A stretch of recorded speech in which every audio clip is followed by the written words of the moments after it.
జమ్మూ కాశ్మీర్లో టెర్రరిస్టులపై చేసిన ఉగ్రదాడిని Bharatiya Janata party MP కొండా విశ్వేశ్వరరెడ్డి ఖండించారు. ఇది పిరికిపంద చర్య అని మండిపడ్డారు. కాశ్మీర్లో 370 ఆర్టికల్ను ఎత్తివేసిన తర్వాత టూరిస్టుల సంఖ్య పెరిగిందన్నారు. ఎప్పుడూ లేని విధంగా కశ్మీర్ అభివృద్ధి పదంలో ముందుకు పోతుందని, కశ్మీర్ అభివృద్ధి ఓర్వలేకనే తీవ్రవాదులు దాడికి దిగారని తెలిపారు. త్వరలోనే ఉగ్రమూకలు తగిన మూల్యం చెల్లించుకోక తప్పదని అంటున్న కొండా విశ్వేశ్వరరెడ్డితో మా ప్రతినిధి రామకృష్ణ ఫేస్ టు ఫేస్. ఉగ్రవాదులు దాడులు చేశారు. అది ఉగ్రవాదుల దాడులకు సంబంధించి బీజేపీ ఏ విధంగా ఉందో కొండా విశ్వేశ్వరరావుని అడిగితే, సార్ నిన్న కాశ్మీర్లో ఉగ్రవాదులు దాడులు చేశారు, మరి ముఖ్యంగా ఎవరైతే పర్టికులర్ కొందరిని పట్టుకుని మాత్రమే కాల్చడం ఎలా చూస్తారు? నిజంగానే ఇది చాలా బాధాకరంగా ఉన్నది. ఎగ్జాక్ట్లీ ఒక వారం ముందు నేను, మా సతీమణి, ఇంకా 14 మంది ఎంపీలు వాళ్ళ కుటుంబాలతోటి ఇటువంటి జాగాల్ని పహల్గామ్ అటువంటి జాగానే గుల్మర్గ్ అని ఉంది, అక్కడ 2 రోజులు ఉంటుంది. అప్పుడు ఆ వాతావరణం అంతా మంచిగా ఉండే సంతోషం. కానీ దానికంటే ఏం సంతోషం అంటే కోట్లాది మంది టూరిస్ట్ వస్తున్నారు. మేము పోయినప్పుడు అయితే లక్షలాది మంది అక్కడ ఉండే గుల్మర్గ్లో. అప్పుడు మాకు అనిపించేది, అరే నిజంగానే కశ్మీర్ ఇండియా భాగం అయిపోయింది, అది ఇండియా కింద అది ఇంత డెవలప్ అవుతుంది. ఎందుకంటే అటు శ్రీనగర్ పోయినా కూడా అది దాల్ లేక్ మురికి కుంటుండేది మన ట్యాంక్ బండ్ తీరుగా, కానీ ఇప్పుడు క్లీన్ అయిపోయింది దాల్ లేక్. అదే కాక ఏదైనా కూడా ఆ టూరిస్ట్ గార్డెన్స్కు పోయిన ఏడాది కంటే ఈసారి ఇంకా సీజనే బిగిన్ కాలేదు, డబుల్ వచ్చిండ్రు. దీనివల్ల 20-30 వేల కోట్ల ఆమ్దాన్ వస్తుంది కాశ్మీర్కు. దీంతో డెవలప్ అయితే ఇది సహించలేక ఇది దాడి. ఈ దాడి నేను అనుకుంటున్నా ఒక టూరిస్ట్ మీద కాదు, భారతదేశం ఐక్యత మీద ఇది దాడి.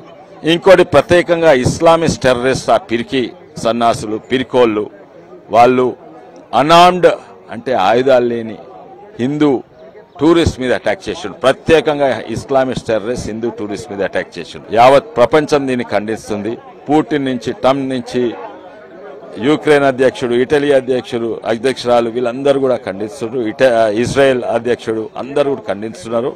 దీని పరిణామాలు అయితే చాలా సివియర్గా ఉంటుంది. ఎట్లనైతే ఇజ్రాయేలీ టూరిస్ట్ మీద, అనార్మ్డ్ ఇజ్రాయేలీ టూరిస్ట్ మీద హమాస్ వచ్చి అటాక్ చేస్తే వాళ్ళ మీద, హమాస్ మీద ఎట్లా దాడులు జరుగుతున్నాయో అంతకంటే విపరీతంగా ఉండాలని నా కోరిక. అటాక్ చేస్తే అయితే యావత్ ప్రపంచంలో ఉన్న దేశాలన్నీ మనకు సపోర్ట్ ఇస్తుంది. సార్ చాలా రోజుల తర్వాత టెర్రరిస్టులు దాదాపు దేశంలో లేరు. టెర్రరిస్ట్ దాడులు ఎక్కడ జరగలేదు. దాదాపు 10 ఏళ్ల క్రితం తొలిసారిగా అనుకుని ఆ టెర్రరిస్ట్ అంతమవుతుందన్న సమయంలో టెర్రరిస్ట్ దాడి చేయడం ఇది డెఫినెట్లీ వాళ్ళ నెట్వర్క్ ఉంటుంది, ప్లాన్ ఉంటుంది, మల్టిపుల్ అటాక్స్ చేయాలి.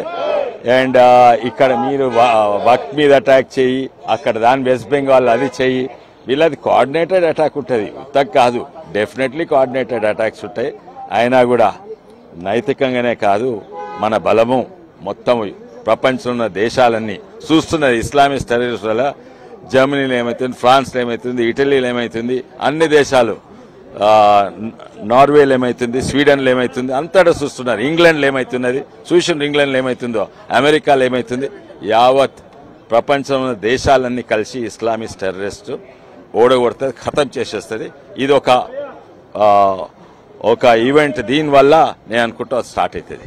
పర్టికులర్గా హిందువులనే టార్గెట్గా ఈ దాడులు జరిగాయని అంటున్నారు, ఇది ఏమే చూస్తారని? అవును, వాస్తవము. హిందువులని, ఇస్లామిస్ట్ టెర్రరిస్ట్ హిందువులను అటాక్ చేసిండ్రు. దీంట్లో అసలు ఏమీ అనుమానం ఏం లేదు. వీళ్ళను నిజంగానే వాళ్ళ స్థాయి వాళ్ళకి చూపెడతారు. మొత్తం ప్రపంచం కలుస్తుంది దీంతో. ఏదైతే టెర్రరిస్టులపై దాడి జరిగిందో ఆ దాడిని బీజేపీ తీవ్రంగా ఖండిస్తుంది. భవిష్యత్తులో ఇలాంటి దాడులు జరగకుండా కఠినంగా చర్యలు తీసుకుంటాము. ఇదైతే హిందువులపై దాడి, ముస్లిం టెర్రరిస్టులు అంతమవుతున్న సమయంలో ఇలా చేయడం అనేది వాళ్ళ పర్టికులర్ నెట్వర్క్ పనిచేస్తుంది. దీన్ని అంతం చేసేందుకు మోడీ, అమిత్ షా అందరూ కృషి చేస్తున్నారు. ఎక్కడైతే ఎవరు హిందువులు కానీ భయం చెందొద్దని కొండా విశ్వేశ్వరరావు చెప్తున్నారు. కెమెరామెన్ రాజుతో రామకృష్ణ, HM TV, హైదరాబాద్.